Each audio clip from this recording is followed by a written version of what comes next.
obrigado aí pela oportunidade, pelo convite. Vou subir minha apresentação aqui.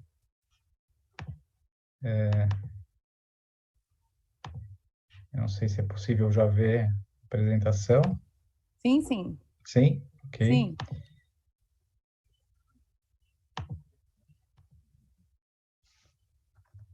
Então, o tema hoje é falar um pouquinho de como inovar, né? Como a gente pode ajudar a fomentar negócio através da inovação. Eu tenho, nesse debate, nessa palestra também, fiz um convite para a CUB, através do Rafael, e a Elétrica, que são duas startups que passaram por programas do Sebrae. Então, o Sebrae ele tem programas de desenvolvimento de startups desde a fase de ideação até a fase de investimento. Então, são diversos programas que podem ajudar o profissional técnico a desenvolver uma nova ideia, a desenvolver um novo negócio. Então, o que a gente teve para hoje, né, a gente vai falar um pouquinho de fatores de sucesso, sobre o tripé de desenvolvimento, falar um pouquinho de sair de zona de conforto, como inovar, como fazer diferente aquilo que a gente até hoje faz de uma maneira. E aí a gente apresenta também ferramentas para amadurecer as ideias, né? E trabalhar dentro dessas ferramentas uma proposta de valor, quem é meu cliente, qual é o interesse dele. E para daí, no final, falar um pouquinho da inovação dentro da nova economia, né? O significado que tem a inovação nesse modelo que vem mudando a cada dia. Então, alguns recados, né? Essa é uma apresentação, uma palestra baseada em metodologias que está relacionada ao empreendedorismo. Então, ele tem muita teoria de Osterwald, Steven Blank, Eric Ries, que está relacionada a esse mundo de startup, que serve para terem insights, ser inspiracionais e, através de cases, a gente poder discutir e absorver melhor a informação, né? São informações abundantes que mudam com frequência, então diferentes pontos de vista também podem ser colocados aqui, né? Coloca a tua opinião, participe através de comentários. Eu provavelmente não consigo ver todos de forma online, mas ao final eu dou uma olhada e se a gente tiver qualquer dúvida, qualquer questionamento, podem fazer através do chat, que a gente responde no final, depois da apresentação das startups. Bom, então eu começo a provocação, né? Como fazer a diferença no desenvolvimento de negócios? Essa é uma pergunta que a gente responde com um tripé, né? O que a gente conhece como tripé de desenvolvimento. Baseado em 3 grandes características, não são as únicas, mas são importantes características que o profissional técnico pode fazer a diferença no mercado ou através de um negócio próprio, ele sendo o empreendedor do teu negócio, ou ele atuando dentro de uma grande corporação. Então, a gente fala de criatividade, a gente fala de empreendedorismo e a gente fala de inovação. Então, passando um pouquinho por cada tópico desse, o primeiro essa figura representa bastante o quesito criatividade, né? A gente vê o Sérgio com uma bateria comandada pelos pés, as baquetas, né, amarradas nas mãos também. Ele tem alguns ornamentos, né, como, por exemplo, um catavento lá em cima. Ele tem 2 instrumentos de sopro, uma gaita e uma flauta. Toca cavaquinho e também, através dos pés, ele consegue tocar um pandeiro, um chocalho, né? E canta também com um amplificador. Então, o Sérgio ele tinha um problema que a maioria dos músicos tem hoje no Brasil, que é essa questão de ser rentável, né? Então, ele tinha uma banda que tocava na Paulista e não era muito, porque ele tinha que dividir aquela renda, obviamente não era o único emprego, mas daquela renda ele tinha que dividir com baterista, com guitarrista, e ele, como cantor, não via um bom negócio. Então, ele usou a criatividade para mudar. E é sempre relacionado a isso, né? A criatividade, sempre relacionado a um problema que uma determinada pessoa tem, uma necessidade que essa pessoa tem. Só que o problema do Sérgio passa a ser outro agora, né? Como ele está muito ocupado, ele não consegue passar um chapéu para as contribuições. E aí a gente foi buscar, através da criatividade, em outro local, né? A gente foi mais distante, até os Estados Unidos, quando a gente vê o Michael, que também toca seu violão, um músico, né? Toca e canta nas ruas de Nova York. E aí o Michael ele começa a ter um problema e ele soluciona com criatividade também, né? Ele passa a aceitar moedas Bitcoin, porque as pessoas não utilizam mais dinheiro, né? Elas não andam mais com dinheiro e passar cartão de crédito não era algo viável. Então, a criatividade está muito relacionado a isso, né? Você encontrar soluções para novos e velhos problemas. E eu gosto muito de trazer campanhas de publicidade, porque é um ambiente muito criativo, né? Aqui é uma campanha do Weight Watchers, né? Que são os vigilantes do peso dos Estados Unidos, em que ele traz, né? A entrada gorda e a saída bem magrinha. Ele vai direto na necessidade do cliente, através da comunicação, através de marketing, né? O McDonald's comunicando que ele tem, para os amantes de internet, que ele tem internet grátis aí, com as batatinhas que são famosas. E, por fim, a famosa briga entre Pepsi e Coca, que traz uma campanha desejando um amedrontador Halloween, né?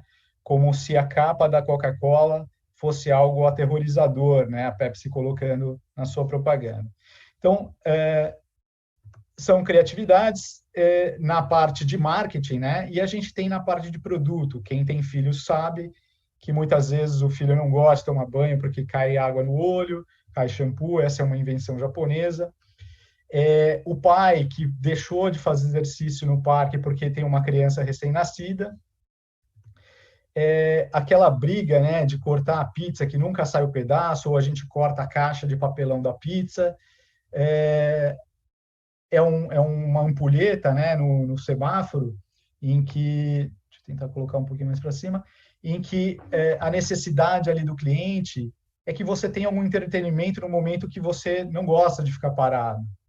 Esse é um banco que tem uma manivela que ele roda e a parte molhada, você elimina a parte molhada, né, para você ter um banco sempre seco.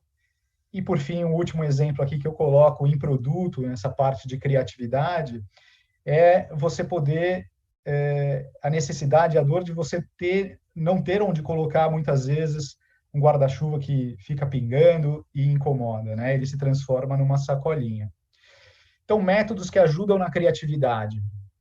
Seja um bom observador, né? Como que eu posso entender aquilo que meu cliente precisa, necessita? Observar a rotina, observar as atividades dele, seja dentro da empresa, observar quais atividades você tem relacionadas ao teu trabalho, que possa gerar insight, que possa te gerar criatividade em cima desse negócio. Sair da rotina, né? Você que gosta de tomar um chopinho, você que gosta de show de rock, procura outras rotinas, né? Que não aquilo que esteja associado àquilo que você mais gosta. Procure frequentar fóruns de tecnologia, que daí vem novas insights e a criatividade é estimulada, né? Momentos de ócio. Muitas vezes a gente tem muita ideia durante o dia, mas é preciso assentar essa poeira para que isso se torne uma realidade. Então, muitas vezes, esse momento de ócio em que você para pensar, e o momento de ócio não se confunda com você ficar num joguinho por horas a fio, aquilo não é um momento de ócio, né? Você está ainda estimulando a sua cabeça, a sua mente. Então, procura ter esse momento de paz. Isso vem ao encontro da meditação também. É um momento que você deixa em branco, né? Uma página em branco para que as coisas comecem a ter associações. Crie desafios, metas, né? Coloque metas em algum desafio que você geralmente demora a cumprir, como, por exemplo, poxa, eu preciso estudar tecnologia, eu preciso entender melhor de marketing digital. Então, coloque como meta, como desafio, você poder se ajudar nesse sentido de ampliar a criatividade, né? Faça interrupções, esteja antenado na sua área de trabalho e faça interrupções, né? Uma metodologia que eu gosto de usar bastante chama Tomato, que foi inventado, é um reloginho de cozinhar, que você coloca um timer de 25 minutos, e de 20 em 25 minutos você faz quebras de 5 minutos para se espreguiçar, para parar de pensar naquele tema e volta a trabalhar nele após esse tempo de 25 minutos. Então, coloca um objetivo de 25 minutos, conclui essa tarefa ou não conclui, mesmo assim pare 5 minutos. Isso tudo são técnicas e métodos que ajudam na criatividade. O segundo pilar do tripé do desenvolvimento tem relação com vocês técnicos, profissionais técnicos, né? Ou você, por si só, é uma empresa, você tem um CNPJ, ou você empreende, faz o intraempreendedorismo, você empreende dentro da própria empresa. É isso que o Jair estava colocando na outra palestra, na palestra anterior, é o quanto você está engajado com isso, né? Você se fazer parte do negócio ou você ter esse negócio como algo, uma situação em que você é dono daquilo, né? É uma aventura, a definição do dicionário é que se aventura a realizar coisas difíceis ou fora do comum, é ativo e arrojado. Então, muito do empreendedorismo é isso, é você ser proativo, você dar o primeiro passo para transformar alguma coisa que você está vendo que poderia melhorar, poderia suprir uma necessidade do seu cliente ou uma dor do seu cliente. Então, empreendedorismo tem essa divisão, né, de empreender mais dor. Todo empreendedorismo ele tem um sacrifício, ele tem uma certa dinâmica de você abrir mão de alguma coisa. E aí eu trago um vídeo, eu acho que talvez esteja sem som, eu vou até descompartilhar e recompartilhar porque eu não tenho certeza. Vou voltar a compartilhar, que provavelmente não tinha acionado o som, e quando a gente passa o vídeo, ele demora um pouquinho mais. Então, vamos lá. Vou passar um vídeo que tem relação com vocês, profissionais técnicos. Opa!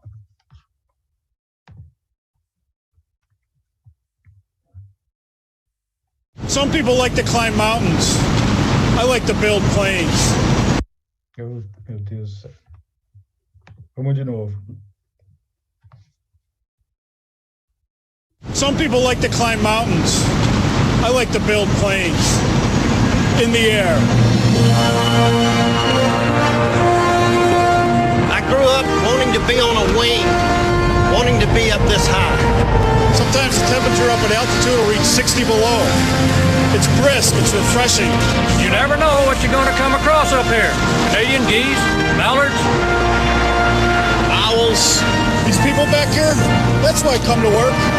That's why I build airplanes in the sky. We're not just building a plane here. We're building a dream. I love this job. I get a lot of thanks up here. When I look over there and I see that little kid, the look in his eyes, that's all the thanks I need.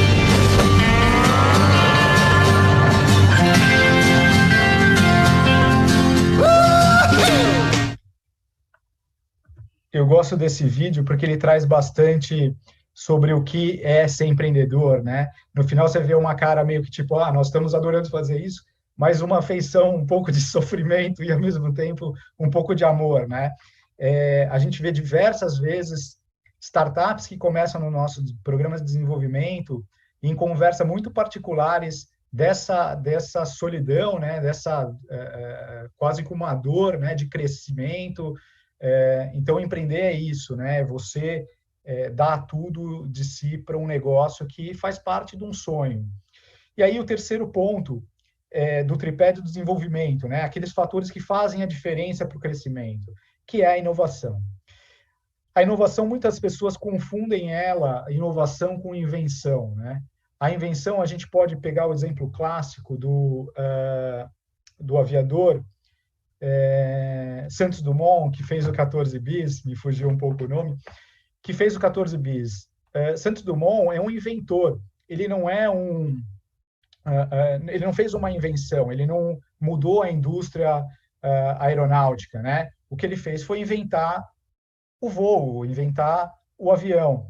Quem colocou isso em prática, e aí o conceito vem muito ao encontro, né? A inovação é uma nova ideia implementada com sucesso, que ela reproduz resultados econômicos. Esse é o principal ponto. Se você não estiver ganhando dinheiro, aquilo não é uma inovação. Então, a inovação está muito relacionada à comercialização daquela ideia criativa. E tem diversas formas de você inovar, né? Eu cito 3 aqui mais importantes, eu acho que as mais a que se destacam, né? Se você pode inovar em produto e serviço, e em serviço sempre está relacionado a um processo, né? Porque você não tem um bem para ser vendido. Inovar em processos, inovar em modelo de negócios. Existem outras, né? Você pode inovar na forma que você organiza a sua empresa, na forma que você marketeia os seus produtos e assim por diante. E desses tipos, você tem os impactos que gera. Tem incrementais e você tem impactos radicais, né? Inovação radical. A incremental, você não muda muito a rota do teu produto. Então, a gente vê na indústria automobilística, quando certa marca ela tem que inovar alguns conceitos para se considerar um novo modelo 2019, 2020, 2021, né?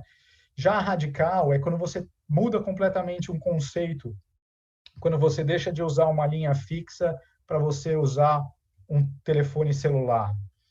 Então, a inovação, ela tem 3 grandes eixos, né? Você precisa, principalmente, ter uma viabilidade de negócio atrelada a uma viabilidade técnica, né? Que dá a implementação. Mas se você não tiver o desejo humano por comprar aquilo, você não tem essa viabilidade no negócio. Aquilo se torna apenas uma ideia.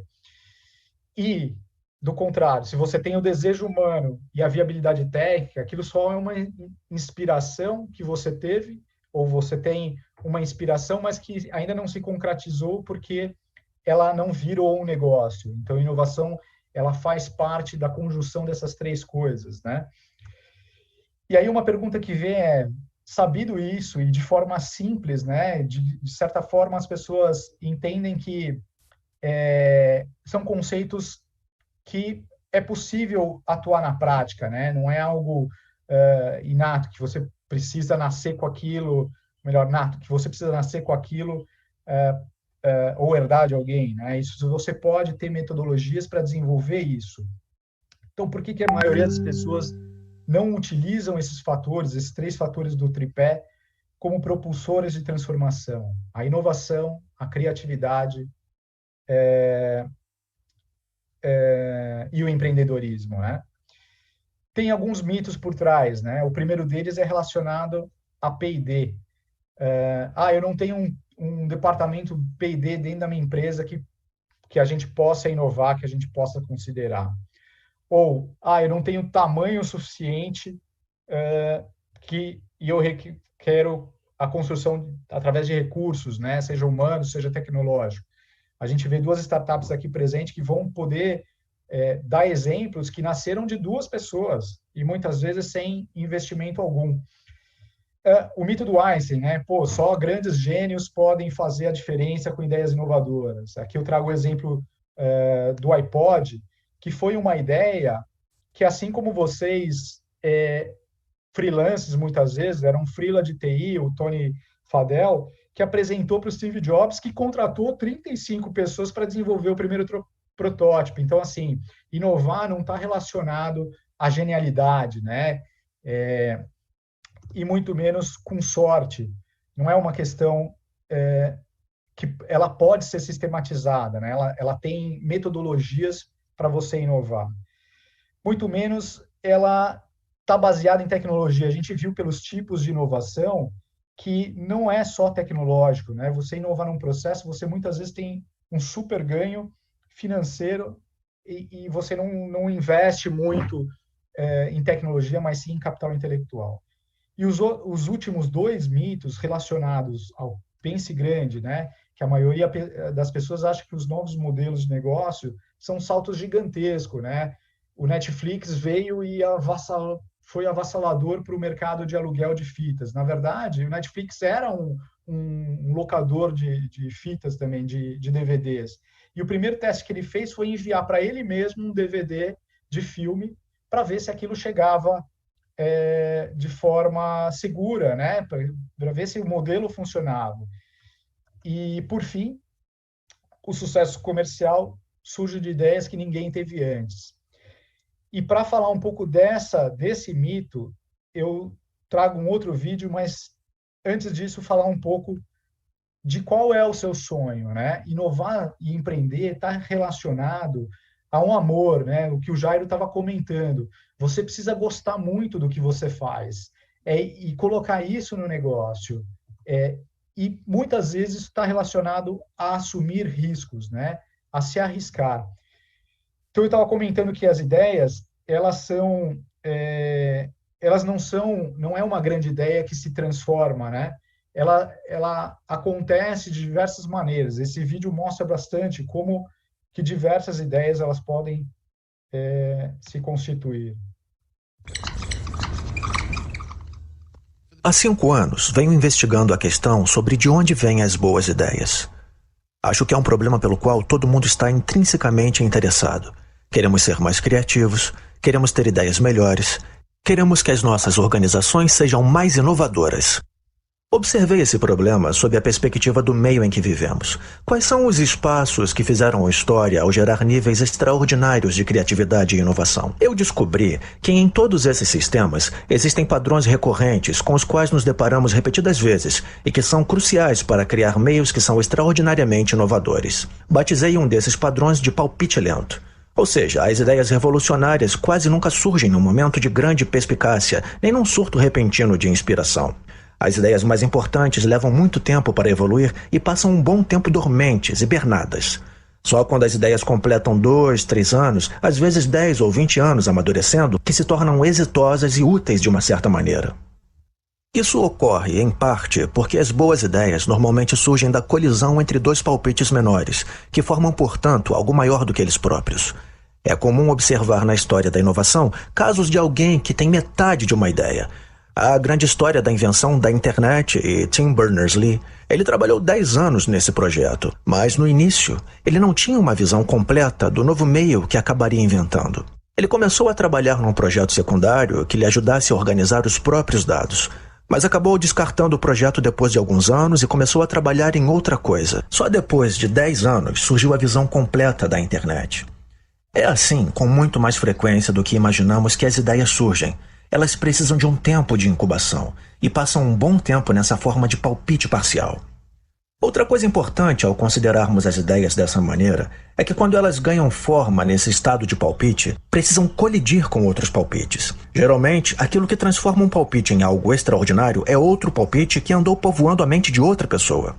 Temos que pensar em formas de criar sistemas que permitam que esses palpites se unam e se tornem algo maior do que quando eram partes independentes.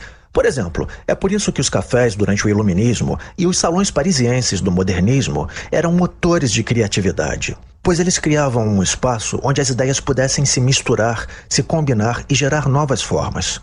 Ao observar a problemática da inovação sob essa perspectiva, é possível esclarecer de maneira importante o debate recente sobre o que a internet tem causado ao nosso cérebro. Estamos ficando desgastados com o estilo de vida multifuncional e conectado 24 horas? Por exemplo, será que isso levará a ideias menos sofisticadas à medida que nos afastamos do estado da leitura, que é contemplativo, mais lento e mais profundo? É óbvio que eu adoro ler, mas eu acho que é importante lembrar que o grande propulsor da inovação científica e da inovação tecnológica sempre foi o aumento histórico na conectividade e na nossa capacidade de buscar outras pessoas com quem possamos trocar ideias e pegar emprestado palpites alheios, combiná-los com os nossos próprios palpites e transformá-los em algo novo. Na minha opinião, isso tem sido mais do que tudo o motor primordial da criatividade e da inovação nos últimos 600 ou 700 anos. Pois é verdade que estamos mais distraídos. Mas ocorreu algo milagroso e maravilhoso nos últimos 15 anos. Temos tantas novas formas de nos conectar e tantas novas formas de buscar e encontrar novas pessoas que possuem aquela peça que faltava para completar a ideia com que estávamos trabalhando, ou de nos deparar por acaso com alguma informação nova e incrível que podemos usar para desenvolver ou melhorar as nossas próprias ideias. É essa a verdadeira lição sobre de onde vêm as boas ideias. O acaso favorece a mente conectada. De onde vêm as boas ideias? Então, o que Steve Johnson nos coloca é exatamente isso, né? Sobre aquele mito de que eu vou ter uma grande ideia no chuveiro e isso vai se transformar. Isso é uma ideia, mas é um pedaço muito pequeno perto do trabalho e do caminho que precisa ser seguido para que isso ocorra, né? E aí eu trago esse caminho das pedras, né? Antigamente, a gente tinha uma grande ideia e precisava fazer um business plan, né? Eu trabalhei muitos anos na indústria de telecom também, desenvolvimento de produtos, mais especificamente, e a gente precisava fazer um business plan que demorava cerca de 2 meses, com todas as áreas de logística, de financeiro, de contábil, jurídico, para ir lançar. Isso decorria 3, 4 meses. Quando a gente fala de tecnologia, isso é muito tempo, né? Quando a gente lança um produto no mercado, uma multinacional de telecom, isso é um atraso fantástico. E hoje, quando a gente vê as pequenas empresas trabalhando como as startups, eles não usam mais esse modelo de business plan, né? Eles são mais rápidos. Eles usam metodologia que eles chamam de Lean, né? Lean Startup ou enxuta, uma metodologia enxuta, que faz com que você erre rápido, né? Você falha de forma não custosa. E aí a gente passa a trabalhar no modelo, o que a gente chama de Business Model Canvas ou só Canvas, né? Que trata-se de um painel visual em que ele tem cerca de 9 quadrantes, né? 9 segmentos que você pode dividir em 4 grandes perguntas, né? O que você vai vender? E esse o que você vai vender, a gente não está falando só do serviço, mas qual é a proposta de valor? Qual o benefício você tem para entregar para o seu cliente? A gente também tem na zona amarela, para quem você vai entregar isso e de que forma, né? Então, qual o segmento, quem é teu público, quem é teu cliente, quem é a tua persona, depois a gente vai ver um pouquinho mais para frente sobre isso, e de como você chega nessa pessoa, né? Como você se relaciona com ela, qual o canal que você utiliza para entregar essa proposta de valor. Do outro lado, você tem a pergunta como, né? Como você vai entregar esse produto? Você vai se utilizar de parcerias, e aqui vale um adendo, que parceria não é fornecedor. Parceiros, muitas vezes, é aquele que abre mão do lucro inicial para depois ter um lucro com você mais para frente. E quais atividades você tem que desenvolver? Quais atividades primordiais, né, nesse primeiro momento? E quais recursos você está atrelado a essas atividades? Isso tudo, dessa parte superior, ele te reflete em custos e receitas, né? Que é o quanto você vai gastar. Então, essa ferramenta é uma ferramenta visual, que ela é utilizada através de post-its. Por quê? Porque você cola um post com hipótese de proposta de valor, e você vai trabalhar muito com hipóteses, porque nenhuma certeza você vai ter num primeiro momento, a partir do momento que você tem uma ideia, e você vai validando essas hipóteses ao longo do caminho.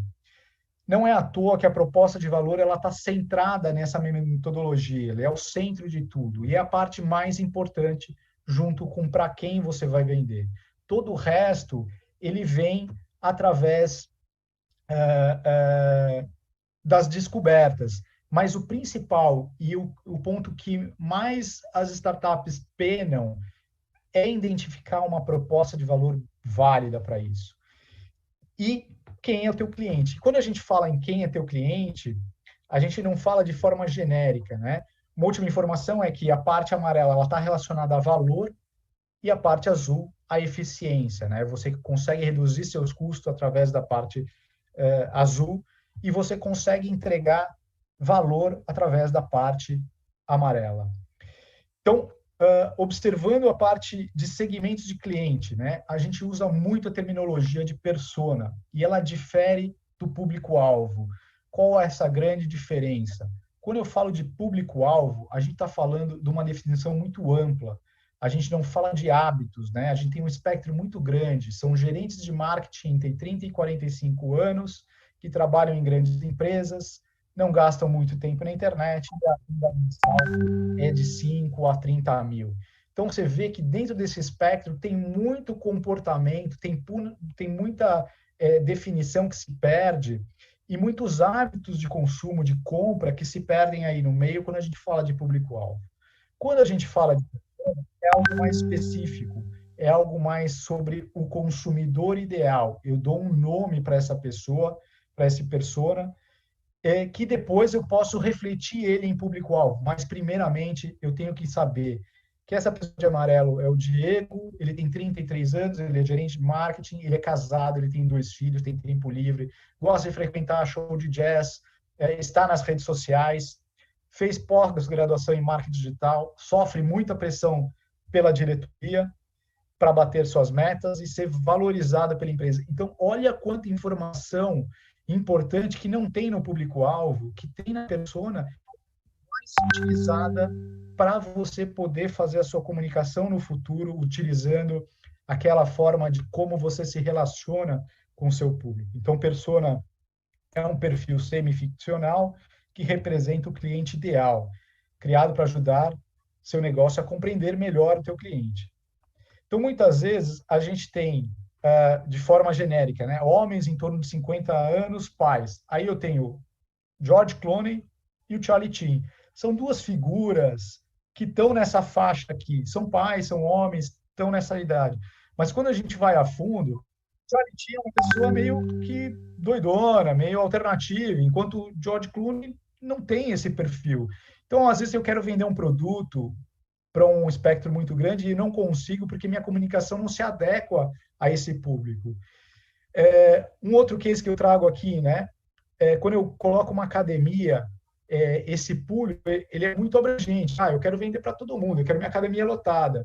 Mas você tem o teu público A, que são 30% que vão à academia, praticamente são uns tanquinhos, né? 40% vão uma vez a cada 3 meses, pagam as mensalidades, e aqueles que ficam se enganando, né? São os enganados. E 30% são os frequentadores mesmo, que vão 1 ou 2 e são os esforçados, né? Então, para cada persona desse, eu tenho 3 tipos de persona e 3 propostas de valores diferentes.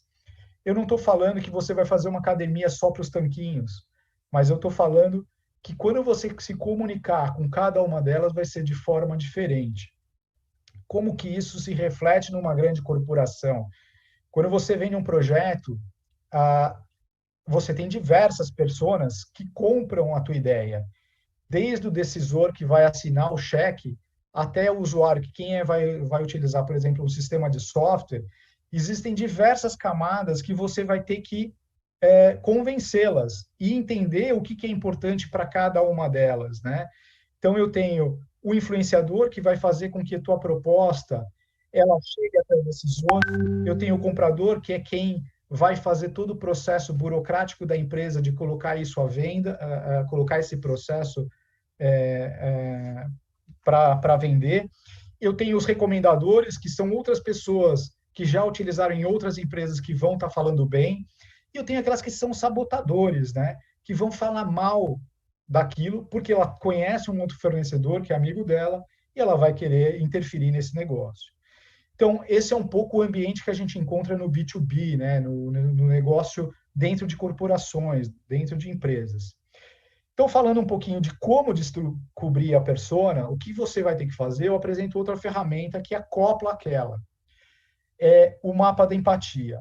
E aí, quando a gente fala de empatia, a gente está falando de se colocar no lugar da pessoa, de entender quais são as dores que essa pessoa está tendo. Um gestor de obras, por exemplo, ele sofre pressão da diretoria porque ele precisa entregar a farmácia no prazo. Caso contrário, ele está perdendo receita. Então, essa escalada, esse entendimento das dores, serve para você entender aquilo, a tua oferta final, né? Aquilo que você vai propor como valor. Então, entender o que essas pessoas precisam fazer, muitas vezes é algo essencial para descrever a persona, né? Esse é um mapa que ele sugere, né? A cabeça de uma pessoa significando o que ela pensa, o que está na dor dela, o que incomoda ela naquele negócio que você relacionado ao negócio que você está vendendo, o que elas veem, o que elas dizem, né? O que elas dizem escutar, né? O que elas escutam e o que elas fazem realmente, quais são os comportamentos observados nessas pessoas.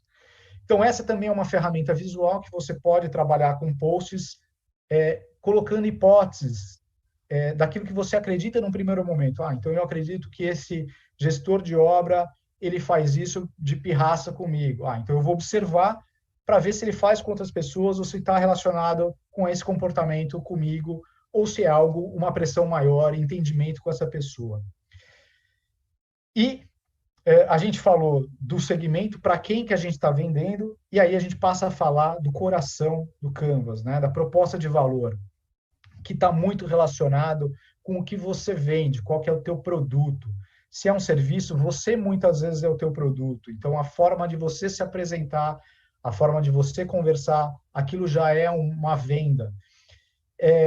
E quando a gente fala de proposta de valor, ela está relacionada a benefícios. Se você quer ser mais rápido, você quer ser mais prático, o que você está entregando? Eu quero ser o mais barato, eu quero ser o mais limpo, mais perfeito, o mais dedicado. Então, tem uma série de benefícios que você coloca na tua proposta de valor para um determinado público-alvo. Mas eu tenho diversas personas. Para cada persona, é possível que você tenha diferentes propostas de valor. E acho que a parte mais importante da proposta de valor é aquilo que te faz único. Então, quando a gente trabalha com commodity, a gente vê muita similaridade de serviços. Qual é o teu diferencial perante a concorrência? A gente viu na Coca-Cola que ele trabalha a imagem, né? Ele comunica muito bem esses diferenciais. E aí, eu trago duas grandes campanhas aqui, uma da Apple e uma da Nissin, que falam um pouquinho de proposta de valor. Por que eu estou trazendo propagandas, né? Porque o pessoal de marketing é aquele que comunica. E muitas vezes no empreendedorismo, seja intra ou seja empreendedorismo com startups, você é parte de tudo, você é quem vai comunicar essa proposta de valor da tua proposta, do teu projeto. Então, você tem que entender de que forma você comunica essa proposta de valor. Então, vamos observar como que a Apple fez isso num dispositivo que inicialmente parece de segurança, que é o destravamento através do reconhecimento facial, mas que, no fundo, tem uma outra proposta de valor. Vamos ver.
Então, qual é a proposta de valor da Apple, né?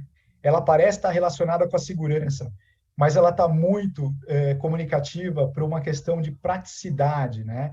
Você simplesmente olhar e abrir teu celular sem fazer qualquer código, desenho ou digitar qualquer coisa, você tem a segurança em segundo plano. Mas certamente a praticidade de você ter os seus dados seguros é essa proposta de valor dessa comunicação. E o segundo é a Nissin, que eu gosto bastante dessa propaganda. Mi nome é Takashi, presidente da Nissin Foods do Brasil. Por 53 anos, acreditávamos que sabíamos cozinhar o ramen perfeito. Mas vocês descobriram muitas outras formas de preparo. Reconhecemos, não sabemos cozinhar o ramen perfeito. Por isso, pedimos a vocês brasileiros nossas sinceras desculpas.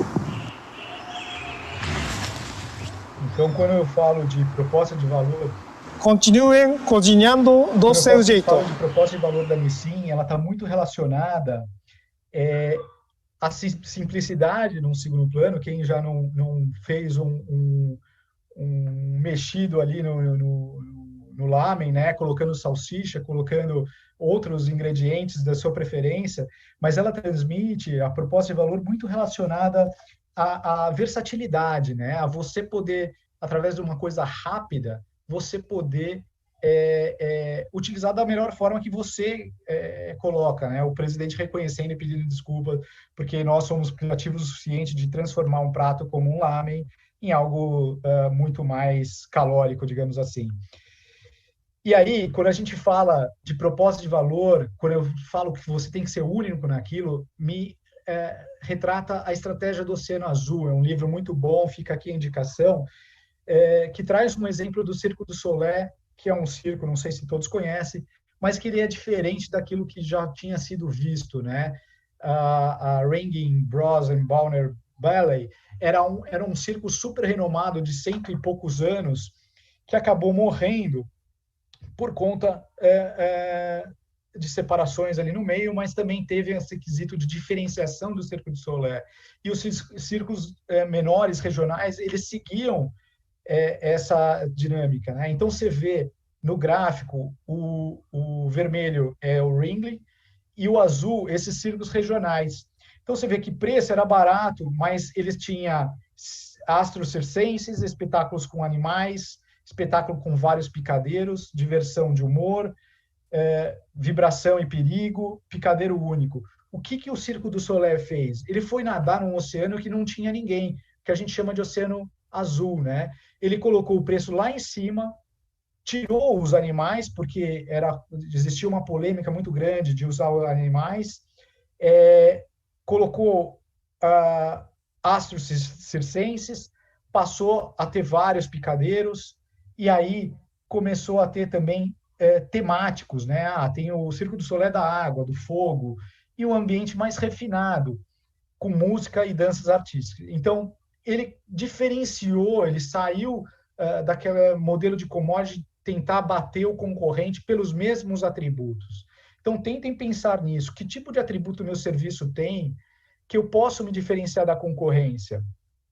E aí eu dou um caso aí que junta a persona com um propósito de valor, só verificando o meu tempo aqui, que fala um pouquinho sobre isso, sobre eu estou contratando uma obra, tentar entender do que é importante para quem está contratando, né? Seja uma arquiteta, seja o dono, o responsável pela obra, seja o cliente final. Eu contratei 2 banheiros que, para mim, a proposta de valor para mim era prazo. Eu preciso sair, voltar à minha casa daqui a um mês, porque eu estava vivendo na casa da minha sogra. Então, para mim era um ambiente que não ia durar muito com as tensões que existiam. Então, assim, para mim é importante o prazo. Para minha esposa, ela não ligava de estar na casa da mãe dela. Para ela, o que era importante era a beleza, obviamente, mas muito relacionado também à questão de preço, né? E aí, esses dados que a gente coleta através desses potes, desses post-its que você vai colocando nesse tipo de ferramenta, essa é uma fotografia que relata quantos tweets teve, o mapa de calor de tweetadas no mundo, né? Então, você vê que os Estados Unidos tem bastante, Europa também, Brasil começando, mas obter dados, muitos dados, e transformar isso em informação relacionado à dor, né? 2 grandes épicos aí, consumidores de dados. Outro dia eu entrei eu fui vendedor por algum tempo de universidade EAD, numa das maiores instituições aí de ensino, né? E eu viajei muito ao longo do Brasil. E um certo dia eu abri meu Google Maps, estava tudo o meu roteiro que eu tinha feito, eu não tinha pedido aquilo. Mas certamente o Google faz esse mapeamento, né? E o segundo, do Facebook, ele sabe exatamente o que você está pensando. Como que ele faz isso? Coletando dados. Ele pergunta para você e você imputa lá o que você está pensando. Para que ele utiliza isso? De 1000 formas. Ele sabe, inclusive, em que momento você deixou de ser uma pessoa solteira e passou a ser uma pessoa casada. Como que ele faz isso? Através do número de posts que você coloca. Então, nesse eixo aqui é a quantidade de posts. Você solteiro, você está postando um monte. E quando você casa, você deixa de postar. São comportamentos dos usuários, né? E são esses dados e a interpretação disso que faz mudar a tua forma de ver o teu cliente. Então, o que a gente está falando que é importante? Técnicas de pesquisa. Quais delas? Existem milhões.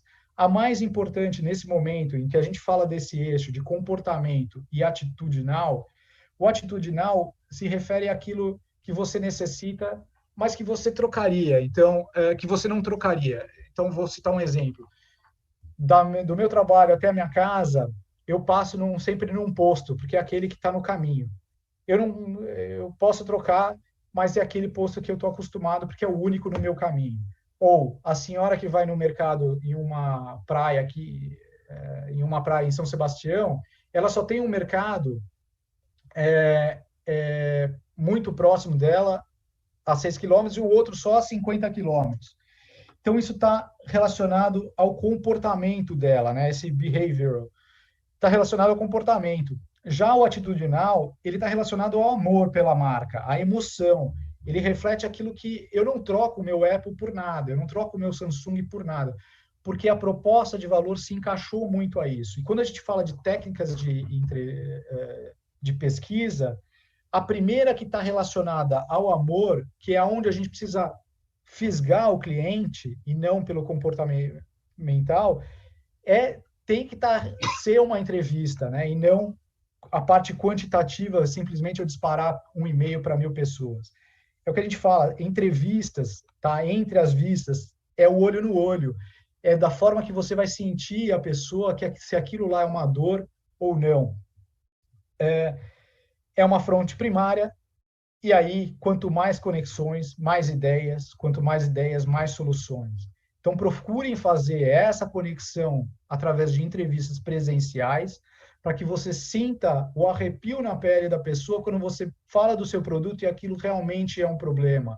Quando você fala de um gráfico de entregas da sua obra e a pessoa brilha o olho dela falando, cara, era isso que eu precisava. A confiança de alguém que vai me entregar no prazo, entendeu? Então, são pequenos atributos de um determinado serviço que fazem a diferença para o cliente final. E isso você só percebe no olho, né? Tem outras fontes, né, as secundárias, que é através de pesquisa no Google, anuários, instituições de pesquisa, sites e assim por diante, muito mais para mitigar risco.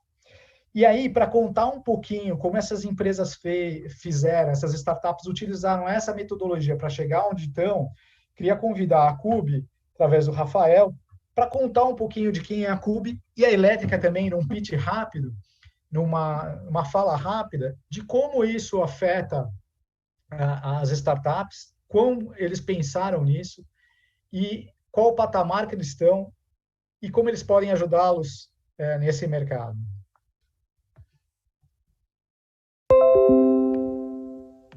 Bom, boa tarde, pessoal. Todo mundo me vendo agora? Deu certo aí? Passou do Ricardo para cá?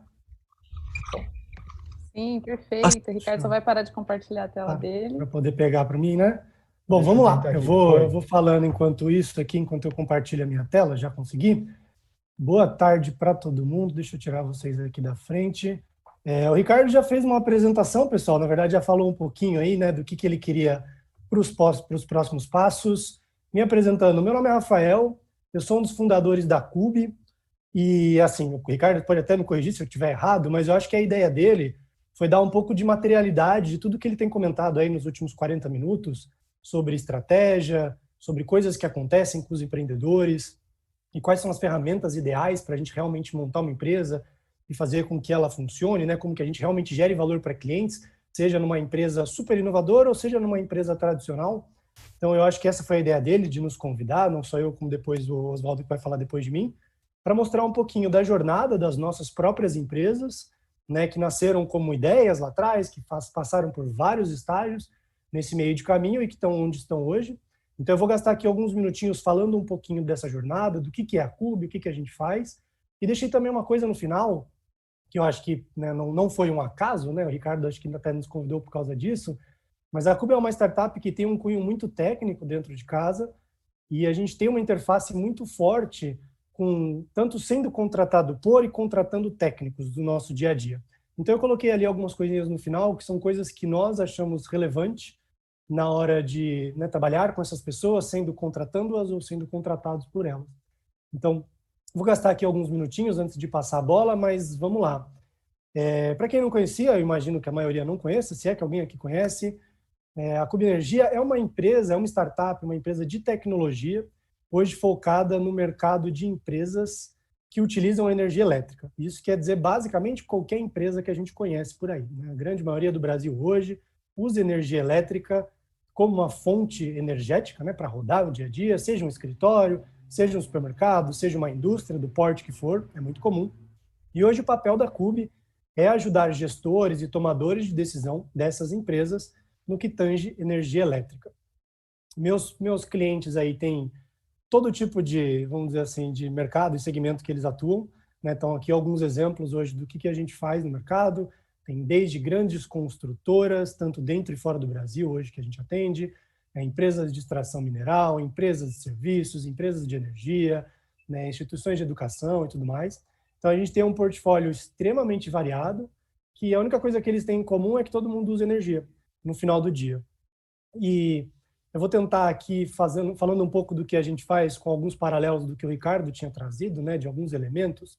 Vocês vão perceber, né, naturalmente, depois eu vou parar para falar sobre isso, que muito do que a gente faz hoje como entrega de valor, né, efetivamente o que a gente entrega para os clientes e auxilia eles, são coisas que já existiam no mercado, só que em formatos diferentes, talvez não ideais, pelo menos na nossa visão ainda não ideais, né? Então os clientes poderiam ter soluções semelhantes ao que a Cube faz hoje, entrega no mercado, mas de uma maneira talvez não tão boa ou não tão pensada na experiência que eles iam ter com aquela solução.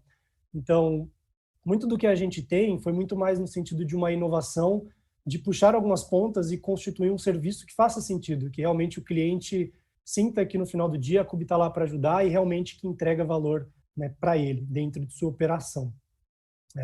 Os clientes que procuram a Cube hoje, eles têm dois problemas principais, e aí também uma coisa associando ao que o Ricardo comentou, né? Tudo nasce de um problema, o cliente realmente tem que ter uma dificuldade, ele realmente tem que ter uma dor ou alguma coisa que ele percebe que é um problema, ou que ainda não percebeu, mas que vai perceber eventualmente, mas que é um problema real e que gera uma dificuldade real no dia a dia, e que ele tenha, né, que a gente consiga criar nele uma ânsia de resolver aquilo, né? Ao menos mostrar que existem soluções ou que outras empresas estão fazendo, né? Não importa, tem várias estratégias para isso, mas tudo tem que partir de um problema.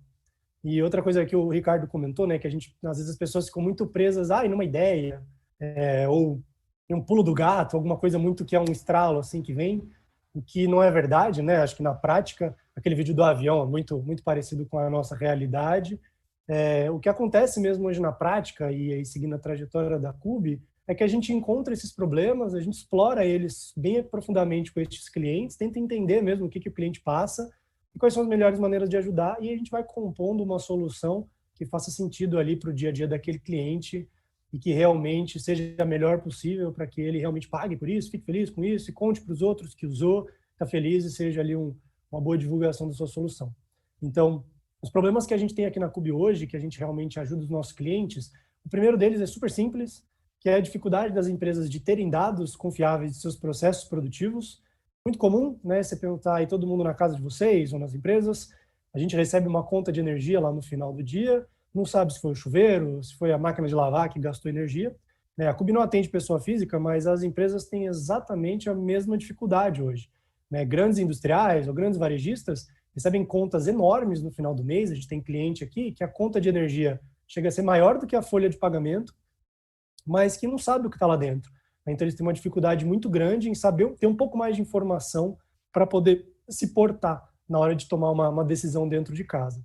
E do outro lado, que mesmo os clientes que têm mais informações ou que têm um pessoal já especializado, e aqui começa a entrar, né, o pessoal mais técnico, muitas dessas empresas têm engenheiros ou têm técnicos que sabem muito do mercado de energia, estão lá dentro, até geram alguns dados sobre o processo, mas que lhes falta ferramentas, tempo, recursos mesmo para explorar esses dados e encontrar oportunidades de melhoria. Então, esses dois problemas aqui são os cenários que hoje qualificam uma empresa para ser cliente da Cube, e isso aqui é bastante coisa no Brasil, né? É um mercado bastante amplo. Dentro desses dois problemas, o que a gente fez? Né? Seguindo lá de novo as coisas que o Ricardo estava citando. Já existiam no mercado aí há muitos e muitos anos sistemas de monitoramento de energia. Isso é muito comum, existe de prateleira, qualquer empresa consegue consumir isso, de vários fornecedores diferentes. Mas a gente percebeu, né, até como clientes em algum momento na solução, né, antes da Cube existir, que essas soluções elas eram um pouco incapazes em realmente ajudar os clientes. Então, muitos colocavam sistemas de monitoramento, até tinham ali uma mão de obra técnica para usar aquele sistema, para tentar explorar, né, oportunidades ou realmente usar para gerar valor, mas aí que faltavam, né? Faltava tempo, faltava às vezes o sistema às vezes não funcionava direito, a pessoa que é o recurso que está usando se perdia, porque eram coisas super complexas. Para quem é dessa época, muitos sistemas antigos parecem a Skynet, assim, é super complexo, tela preta, você fica meio travado ali dentro e não chega a lugar nenhum. E tudo que a Cube fez aqui, a inovação que a gente realmente empacotou, foi um serviço onde a gente tem o monitoramento acontecendo, utilizando os mesmos equipamentos de mercado que todos os outros parceiros, né, todas as outras empresas já oferecem, já fabricam, já vendem. Só que a gente repagina tudo isso como um serviço super direto e focado em mãos de um pessoal que não é tão técnico. E a gente aproveita dessas informações que estão em nossa posse e do conhecimento técnico que nós temos ou que parceiros trouxeram para a Cube com o passar do tempo, para usar inteligência, né, inteligência de máquina mesmo, algoritmos e coisas que a gente pode transformar em maneiras escaláveis, para submeter todas essas informações que a gente coleta hoje dos nossos clientes e trazer para eles já de maneira mastigada as opções que eles têm ali para colocar oportunidades na rua. Então, hoje, o próprio sistema não só coleta todas as informações, como processa e traz ali resultados para aqueles clientes. Nada disso é ciência de outro mundo. Então, sistemas de monitoramento já existiam, os cálculos de como buscar oportunidades muitas vezes já existiam. A dificuldade que o pessoal tinha era de juntar tudo isso num lugar e realmente fazer funcionar. Então, essa é a inovação aqui hoje, por exemplo, da Cube, e algo que a gente desenvolve desde lá de trás. Uma coisa que nos ajudou muito a estruturar tudo isso, realmente enxergar que essa ideia funcionaria, né, de ponta a ponta, foi começando a conhecer esses conceitos, vários dos quais o Ricardo aí já citou. Então, a gente passou, por exemplo, de um programa do Sebrae, antes mesmo de ter um CNPJ, lá em 2017, e aí essas pequenas ferramentas, ele falou vários nomes aí, falou do Osterwalder, falou de Canvas, eu devo ter aqui nas costas pelo menos uns 50 Canvas que a gente já fez, se não fizermos mais. Então, são ferramentas que são muito úteis para que a gente coloque as coisas, né, em ordem e saiba aí exatamente como ir montando as soluções para que o cliente cada vez mais, né, a gente chegue mais perto ali de uma proposta de valor que seja coerente com os clientes. Então, muito do que o Ricardo falou, a gente usa na prática, já usou muito e usa até hoje. Né? Tudo que a gente faz no dia a dia são validações, tudo a gente testa e reimplementa e melhora, sempre tentando buscar ali o melhor mundo para os nossos clientes. Aqui, por último, antes de eu fechar o que eu tinha para falar, são os dois lados que eu disse que seria interessante de eu trazer da parte de técnicos. Como acho que pela minha fala já ficou meio óbvio, mas que tem muita mão de obra técnica envolvida em tudo que a gente faz. Tanto no lado que nos contratam, tanto nos lados que nós contratamos de mão de obras que nós precisamos. Começando aqui pelo lado de quem nos contratam, né, normalmente as empresas de médio e grande porte são funcionários técnicos que nos procuram, porque são pessoas que têm ali a obrigação de manter a empresa funcionando, de manter a empresa eficiente, competitiva, e eles têm necessidades de ferramentas que hoje não estão amplamente disponíveis no mercado, né, exatamente por isso que chegam na Cube, e estão buscando alternativas. E aí os dois pontos aqui que eu marquei, que são muito característicos dessas pessoas, desses técnicos, né, que nos procuram, é que normalmente são pessoas que estão muito atentas à inovação, né, dos setores que atuam, que é uma coisa bem interessante, assim, aconteceu naturalmente, a gente foi aprendendo com o passar do tempo. As pessoas que nos procuram, que estão atentas, elas realmente o fazem porque elas estão tentando implementar algo diferente nas empresas, algo que realmente surpreenda seus gestores e pares e que seja, né, a área como um todo, para se promover mesmo internamente. Então, é muito comum que nós façamos projetos juntos com essas mãos de obra técnicas, né, um sponsor ali, realmente alguém que entende a ideia, e que juntos a gente consiga encontrar resultados, e que muitas vezes acaba ali daquela pessoa ser promovida dentro da empresa, né, usando aquele projeto como portfólio mesmo. Então, é super interessante, assim, que é um perfil muito de técnicos que são interessados em realmente estar atentos, né, e acompanham tudo que está acontecendo no setor de inovação. O Ricardo aí até citou, né, de participar de alguns encontros de inovação ou de coisas um pouquinho fora da zona de conforto. Então, são normalmente essas pessoas que nos encontram e acabam colocando projetos para rodar e se beneficiando disso, né, beneficiam a empresa e se beneficiam também como pessoas no projeto. E do outro lado também, são pessoas que, por conhecer essas ferramentas, né, várias das quais aí o Ricardo foi citando, também sabem julgar qual que é o impacto que esses projetos podem ter ou se realmente vão ter impacto. né? Quando você conhece um pouco dos mecanismos e das ferramentas que são utilizadas pelas startups ou pelas empresas, né, um pouco mais ágeis, inovadoras, ele usou a palavra enxuta ali também, que acho que é um bom termo, fica muito fácil de você julgar aquela solução que você está pensando em contratar ou apresentar para o seu gestor ou para os seus pares, para ver se aquilo é coerente ou não. Então, conhecer as ferramentas que estruturam as startups também acaba sendo muito bom, né, para fazer esse tipo de conversa. Então, acho que são duas características muito boas para técnicos que já estão dentro de empresas, para eles pensarem ali se vale a pena eles também irem por esse caminho. Eu diria aí que são duas características super presentes e que funcionam muito bem, acabam dando muito certo quando a gente trata com essas características. E do outro lado, do pessoal que nós contratamos, né, como eu falei ali, eu não expliquei muito da infraestrutura, da Kubio, que está por trás dos panos, mas nós usamos sistemas de monitoramento, né? Então, minha solução sempre tem uma mão de obra técnica que desenha esses sistemas, que implementa esses sistemas, que faz manutenção nesses sistemas, que mantém tudo funcionando. Depois de implementado, tem muitas oportunidades de melhoria que são técnicas, que também exigem mão de obra técnica. Então, é muito comum que a Kubi, né, como empresa, vá no mercado buscar esses profissionais para nos auxiliar, né? Porque a gente tem hoje projetos norte a sul, 18 estados e alguns até fora do Brasil. Então, não tem como eu estar em todos esses lugares ao mesmo tempo. É impossível, né? Até pela escalabilidade do negócio. Então, a gente se apoia muito em parceiros técnicos para fazer absolutamente tudo. E aí tem algumas características que nós relevamos muito, né? Avaliamos muito na hora de convidar essas pessoas, né? E realmente contratar ou indicar, muitas vezes, do que vai ser feito. E aí eu separei 3 delas aqui, só para fechar a minha parte. Uma delas, que até foi uma conversa que a gente teve antes, né? Eu, Ricardo, também o pessoal do CIT, que a presença digital é muito importante, no sentido de profissionais que não tenham um portfólio, de certa forma, digital, a gente não consegue encontrar, né? Se vocês pensarem aí a Kubi agora como cliente, tudo que a gente quer é que a coisa seja rápida, né? A gente quer encontrar os melhores profissionais nas melhores localidades, né? Onde a gente precisa, o mais rápido possível, né? Que faça sentido. Mas se esses profissionais não estão online ou disponíveis, eu não vou encontrar um profissional em Roraima, um profissional em Manaus, um profissional no Rio Grande do Sul, ou o que seja.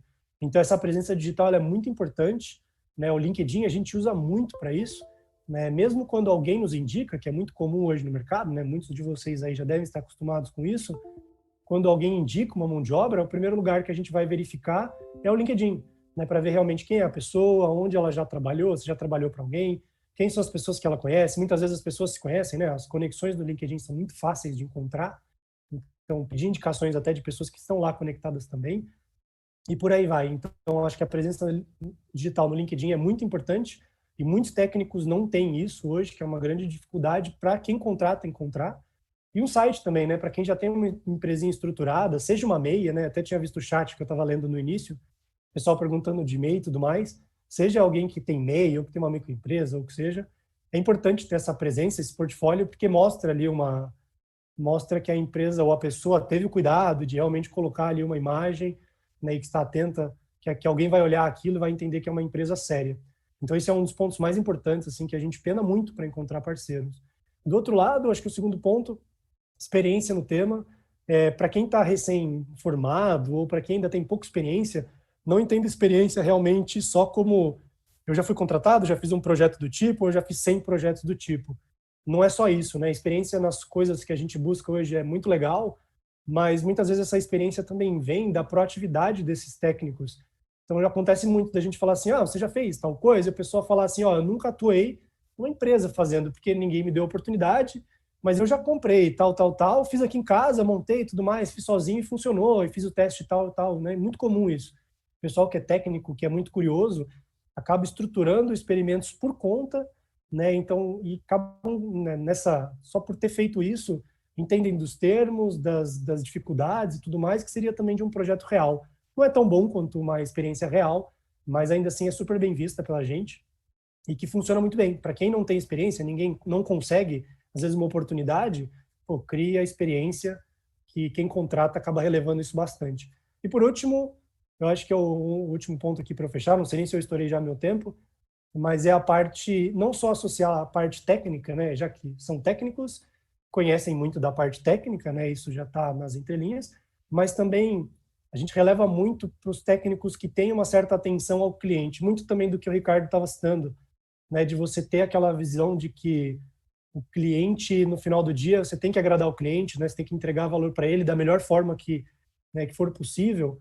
Então, quando a gente coloca técnicos lado a lado, e a gente tem os técnicos muito profundamente técnicos e que às vezes não sabem comunicar direito, qual que é a proposta de valor deles, o que eles estão entregando de diferente, ou qual que é a visão deles sobre o negócio, faz muita diferença, né? Daquela pessoa que realmente sabe se portar, né? Sabe se portar com os clientes também, né? Então, quando a gente indica uma empresa ou leva um parceiro, a gente tem muita preocupação se ele vai saber lidar com os problemas que vão acontecer, né? Todo mundo aqui, acho que é técnico, sabe que dá muito problema na hora de implementar projetos, dor de cabeça sempre existe.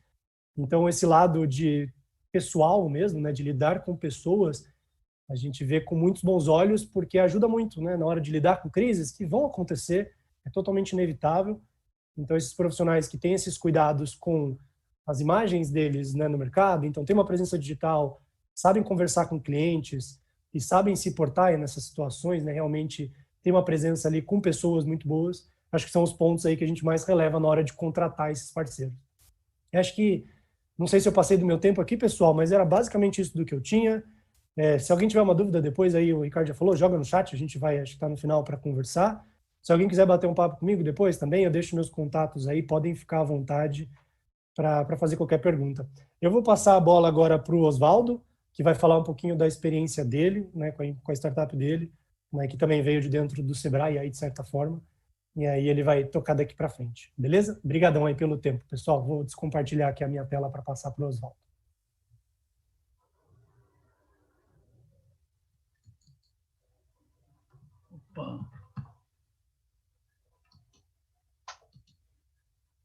Pessoal.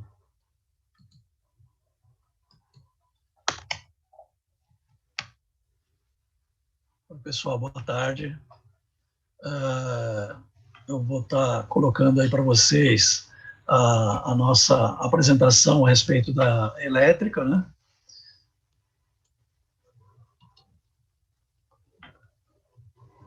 Aí.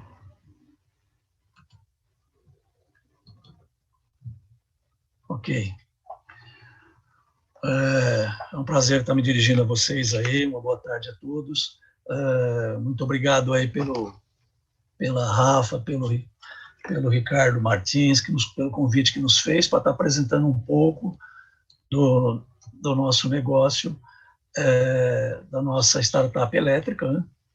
Que, na verdade, a elétrica surgiu de uma necessidade, né, da nossa CEO, que é a Lucilene, que estava num apartamento dela em 2017, com menos de 50 metros quadrados, e teve aí a necessidade de um aspirador de pó.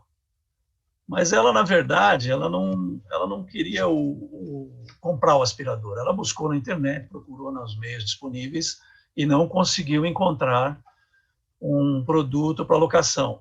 E assim como o aspirador, a gente até costuma colocar nas reuniões, né, que nós não precisamos de uma furadeira, nós precisamos de um furo na parede, né? Então, dentro desse aspecto, a gente está priorizando aí, a gente está valorizando a experiência com o produto e não o produto em si, né? E muitos produtos são de uso muito específico e são subutilizados, né?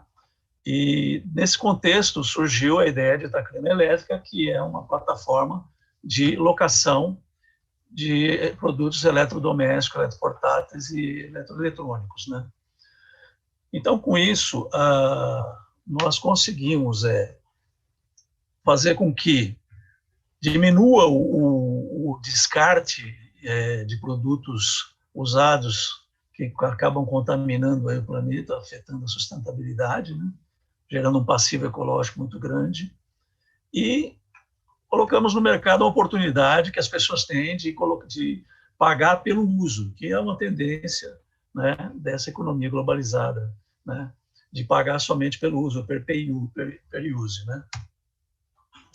Só para se ter uma ideia da receita global estimada nessa economia compartilhada, Em 2015, estava se falando de 15 bilhões de dólares ela movimentou no mundo.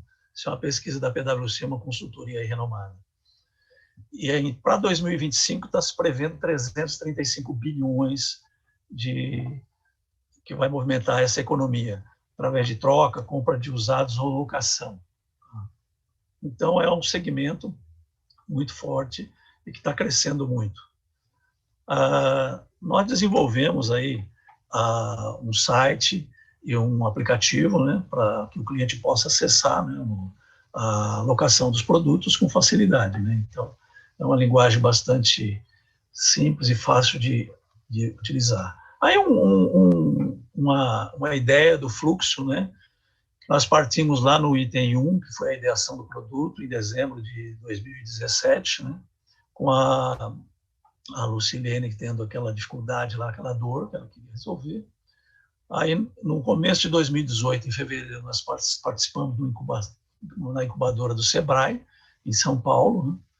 E, em seguida, fomos para a Feira do Empreendedor, apresentar a nossa startup. Nessa apresentação, em 350 startups, nós fomos selecionados em segundo lugar e ganhamos uma mentoria da Camila Farani e do Shiba, né? Do Robson Shiba, do China in the Box. Camila Farani é da Gavia Angels. E, em seguida, nós validamos aí a elétrica através do Facebook, né? E fizemos um contato com a indústria. Na verdade, aí eu nem comentei, mas a minha participação dentro da elétrica é em função da minha carreira na indústria de eletroeletrônicos, né? Então, eu participei de área de vendas e de marketing de várias indústrias, de linha branca, eletrônicos. Então, eu consegui esse contato da Electrolux e fizemos uma parceria com eles para colocar, se foram os primeiros produtos cedidos, e foi interessante, a receptividade foi muito grande, porque a indústria também, pensando em inovação, ela está também buscando novas ideias, né?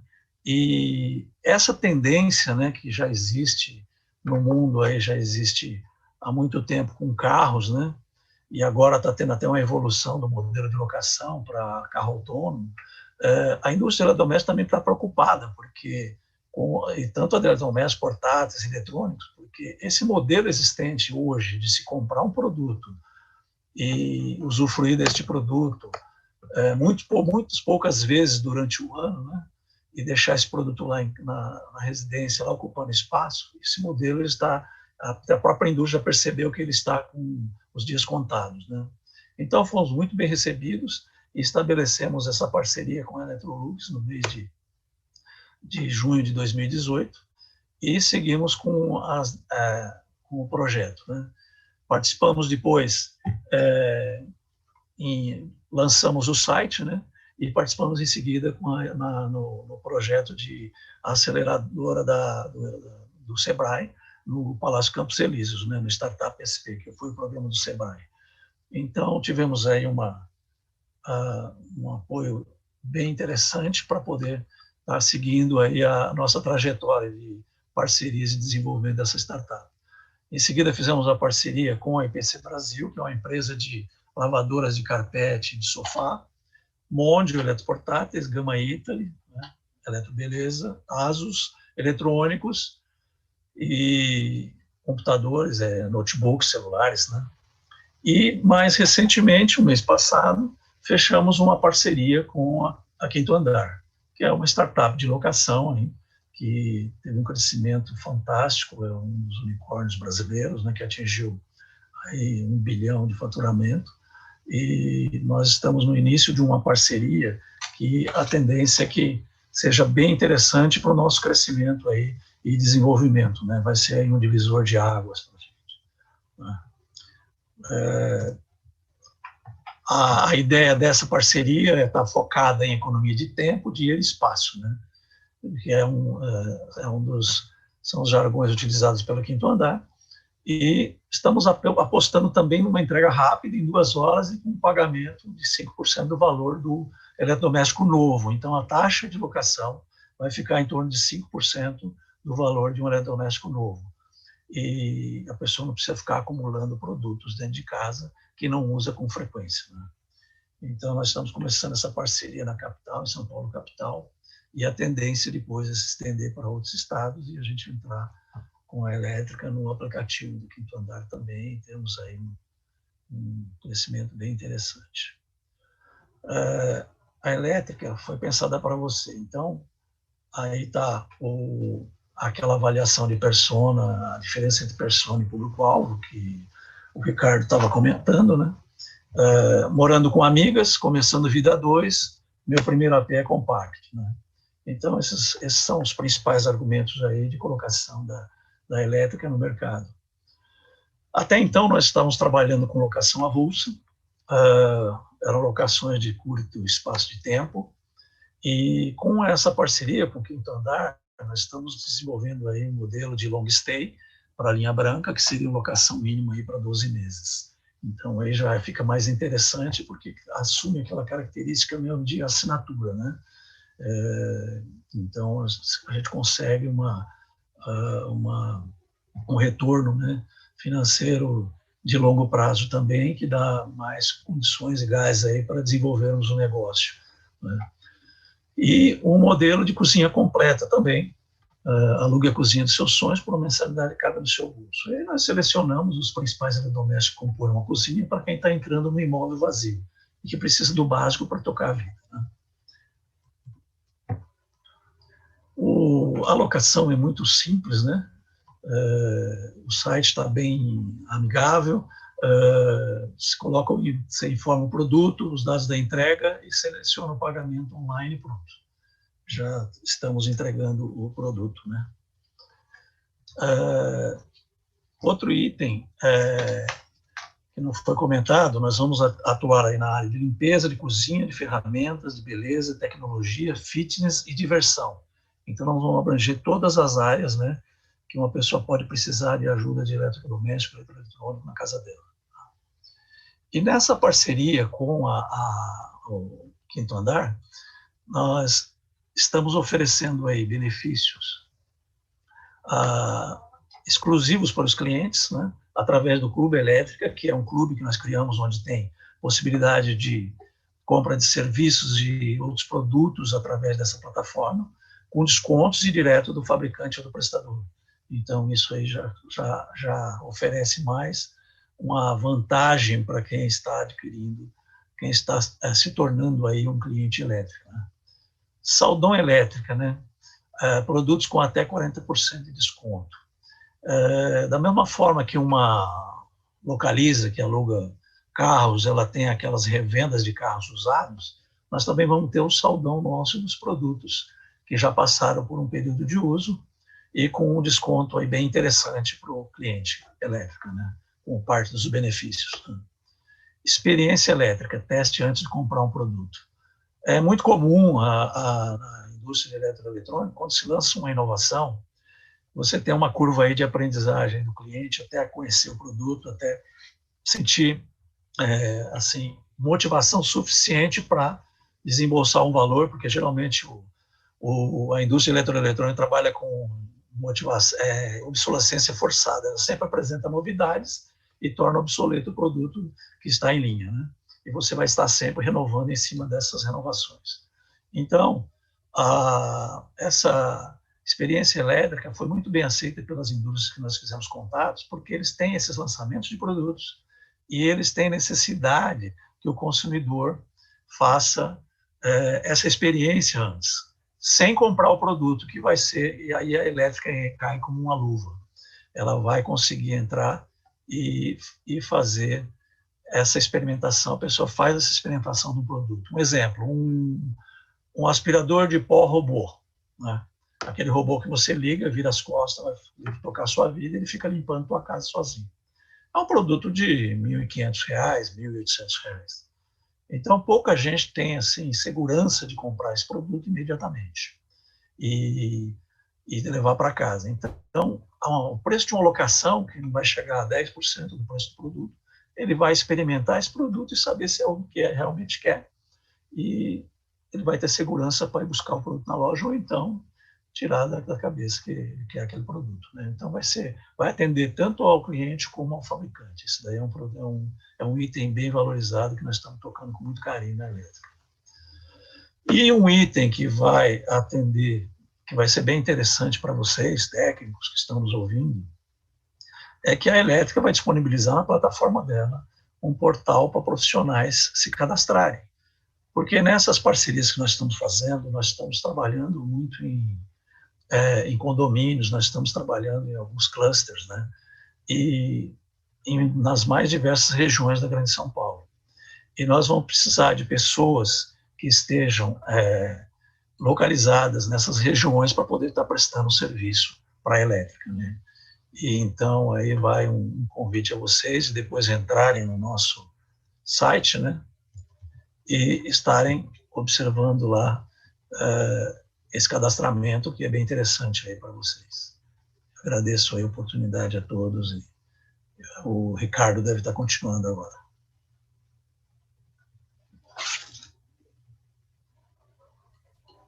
Muito bem, obrigado, Oswaldo. Fabi, não sei se você quer comentar alguma coisa. Perguntas ou... Acho que a gente pode tocar daqui, o tempo ficou um pouquinho apertado, a gente pediu para todo mundo deixar as perguntas nos comentários, que na medida do possível a gente vai fazer essa curadoria e depois devolver as respostas para as pessoas. A única coisa que eu queria deixar claro, alguém perguntou se profissional técnico pode ser MEI. Sim, pode, e os termos constam da resolução 64 do CFT, então consulta lá no site do CFT, tá bom? Eu vou passar para o Ricardo para a gente aproveitar o finzinho da palestra. Deixem as perguntas nos comentários que a gente faz essa curadoria e devolve para vocês depois. Legal, deixa eu compartilhar aqui os últimos slides. Deixa eu ver se eu consigo. Foi.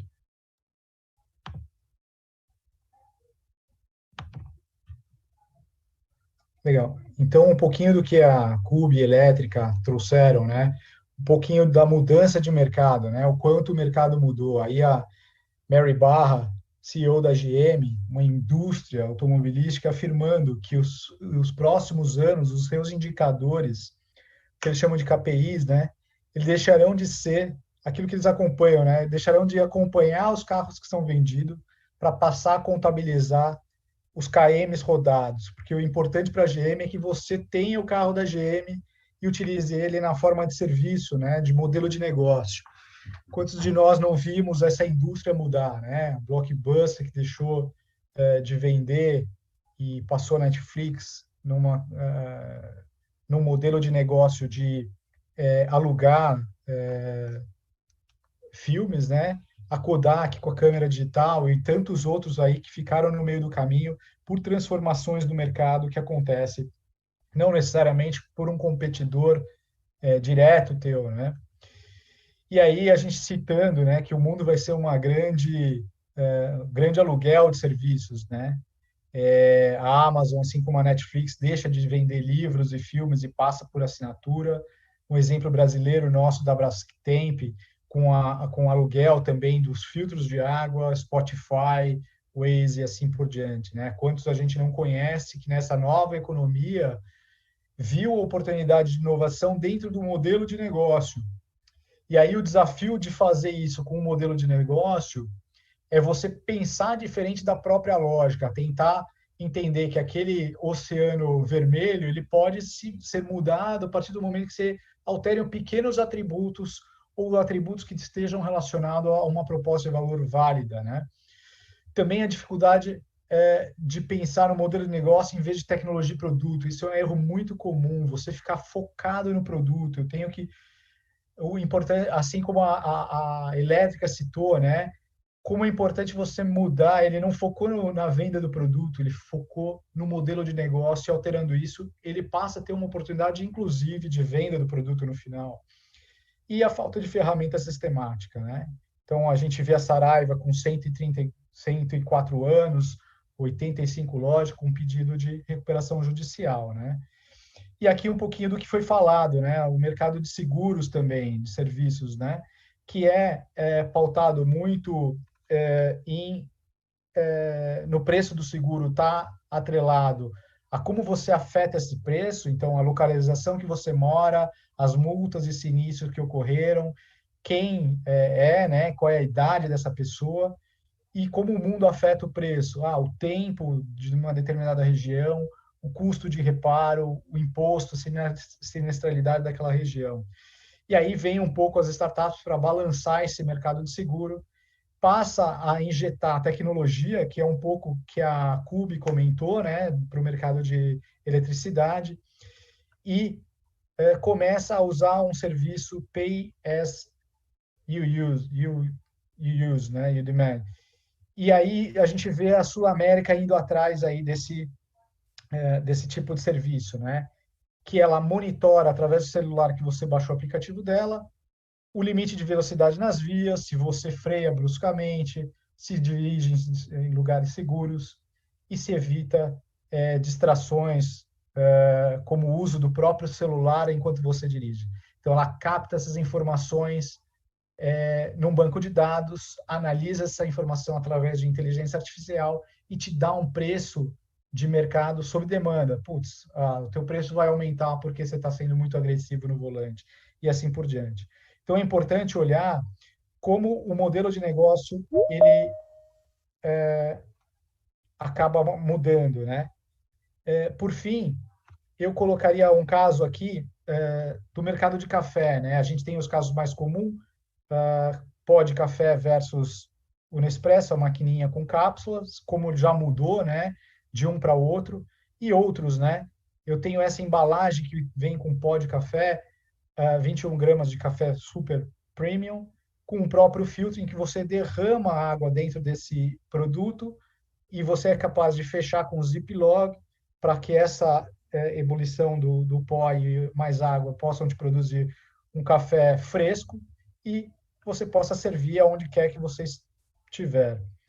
E, por fim, o Jacu Bird, que vem de inspiração de um marsupial da Indonésia, né? Mas aqui a gente usa a ave, que é o jacu, e ele é feito de excrementos do próprio pássaro, né? Então, o pássaro ele seleciona no chão os melhores grãos, e são esses grãos, depois de digerido, defecados, eles são secos, esterilizados, e passa a ter a tratativa. Eu não vou passar o vídeo, eu já expliquei um pouquinho, mas só mostrar como afeta, né, o custo quando você muda o modelo de negócio, né? Então passa a ser centavos do pó pela maquininha, seja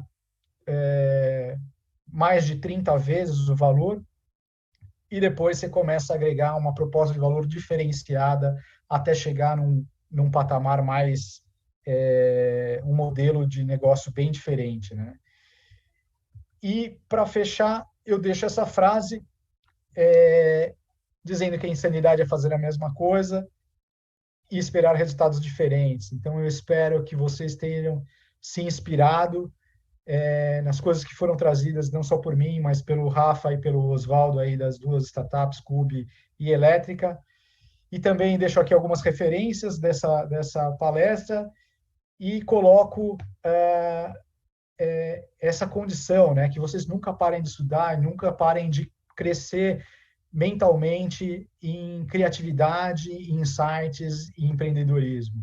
O Sebrae está pronto a ajudar, eu deixo meu contato à disposição para o que vocês precisarem e fico à disposição aí de qualquer coisa, e agradeço mais uma vez ao Conselho Regional de Técnicos Profissionais pelo convite e essa oportunidade.